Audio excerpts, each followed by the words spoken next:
At 2:30 a.m., during my night job in the middle of nowhere, I realized someone was watching me.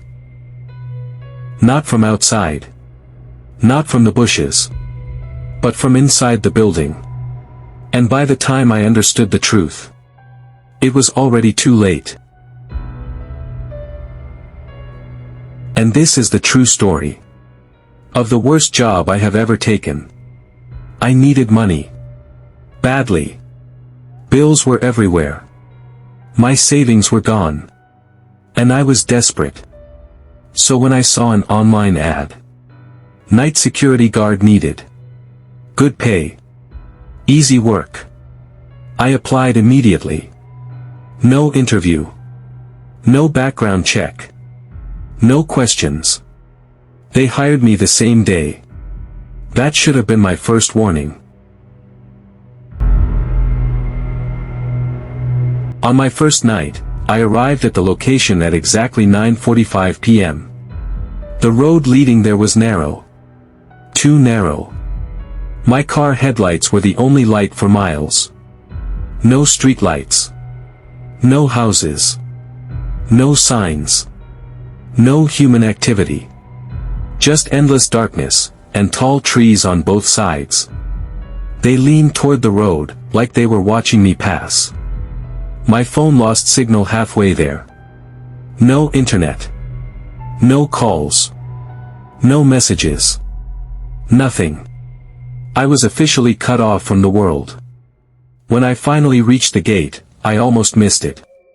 It was hidden behind bushes. Rusty. Bent. Half covered in vines, like it had been abandoned for years. I stepped out of my car. And the silence hit me. Hard. No birds. No insects. No wind. Nothing. It felt like the whole place was holding its breath. When I pushed the gate open, it screamed. A loud, painful metal sound that echoed into the forest. And came back to me. Like something answered it. I froze. My heart started racing. I waited. Listening. But there was nothing. Just silence again. I walked inside slowly. Every step felt heavy. Like the ground didn't want me there. The building stood in front of me. Tall. Old. Cracked. With broken windows. Some of them looked dark. Some looked darker. Like something was blocking the light inside. Paint peeled from the walls, exposing dirty concrete underneath. It looked sick. Like it was dying. A weak yellow bulb hung above the entrance. It flickered. On. Off. On. Off. Each time it went off, I felt blind. Each time it came back on, I felt exposed. Like someone could see me. But I couldn't see them. My supervisor was waiting near the door. He didn't smile. He didn't greet me. He just stared at me. For a few seconds too long. Then he handed me a flashlight. A small radio. And a notebook. His hands were shaking. I noticed that. I asked him, "Is everything okay here?" He hesitated. Then said, "Nothing ever happens." But his voice didn't believe it. He pointed around quickly. "These are the buildings. Check them every hour. Don't skip any round." Then he leaned closer to me, and whispered, "If you hear footsteps, and you don't see anyone, don't follow them." My stomach dropped. Before I could ask more, he walked away. Got into his car. And drove off. Without looking back. His headlights disappeared into the darkness. And just like that, I was alone. Truly alone. In the middle of nowhere. With a building that felt like it was watching me. At exactly 1:17 a.m., my watch beeped. signaling another round. That sound felt too loud. Like it announced my position. To whatever was listening. I walked toward the back building. The oldest one. The darkest one. No light reached there. My flashlight struggled. Like it didn't want to work. That was when I heard it. A sound. Slow. Heavy. Deliberate. Crunch, crunch, crunch, like boots on gravel. Behind me. Not beside me. Behind me. Close. Very close. I stopped walking. My heart stopped with me. The sound stopped. At the same time. I didn't turn around. I couldn't. I felt paralyzed. Sweat ran down my neck. My ears strained to catch anything. Breathing. Movement. Anything. Then, I heard it again. Step. Step. Step. But now, it was circling me. Slowly. Like a predator. Studying its prey. I gathered all my courage. And turned around. Fast. My flashlight swept across the area. Left. Right. Up. Down. Nothing. No person. No animal. No shadow. No hiding place. Yet the footsteps were real. I knew they were. I laughed nervously. My voice sounded strange. High. Weak. Hello. No answer. Only silence. Then, right next to my ear, a breath. Warm. Human-like. But not human. I jumped back, almost fell. My heart was beating so hard, I thought it would explode. That was when I understood. Whatever was there, I didn't want to be seen. It wanted to be felt. At 2:03 a.m., my radio turned on by itself. I hadn't touched it. I hadn't pressed anything. It just came alive. Static filled my ears. Loud. Violent. Like something was fighting inside it. I pulled it closer.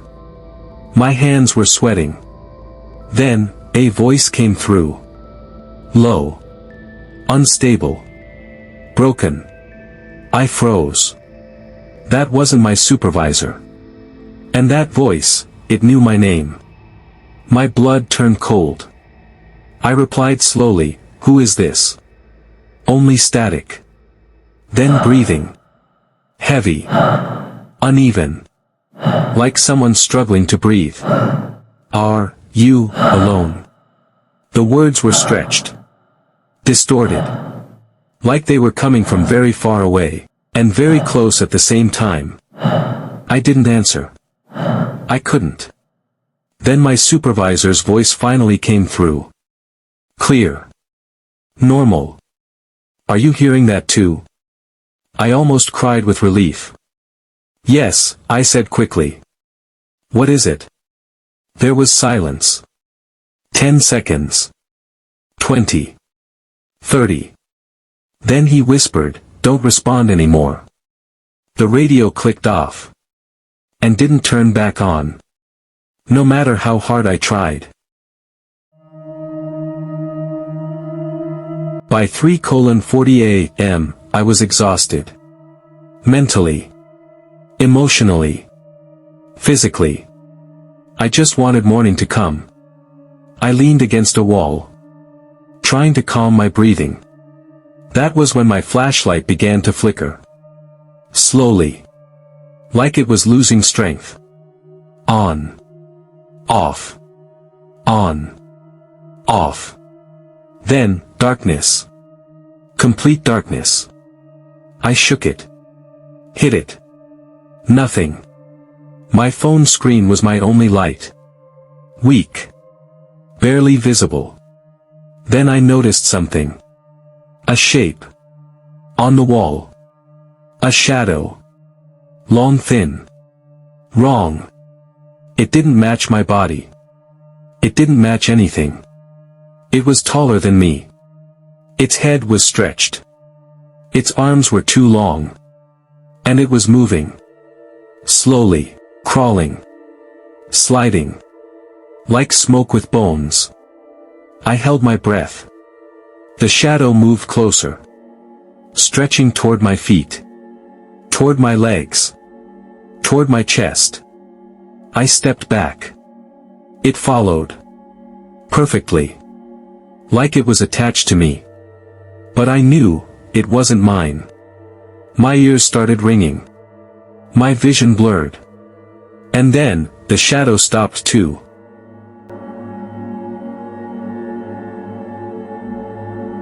If you want to know how I escaped. If I even escaped. Subscribe. Like. And comment part 2. Because what happened next was worse than everything before. And I'm still not sure it ever let me go. What if tonight, someone takes you, and nobody ever finds you? One night, they grabbed me. Covered my face. Tied my hands. And pushed me into a car. I couldn't even scream. We drove into darkness. No lights. No houses. No people. Only bush, only fear. I thought I was finished. They took me to a hidden building. Big iron gate. Cameras everywhere. Armed guards watching me. That place was made to break people. They wanted me to confess. To lie. To surrender.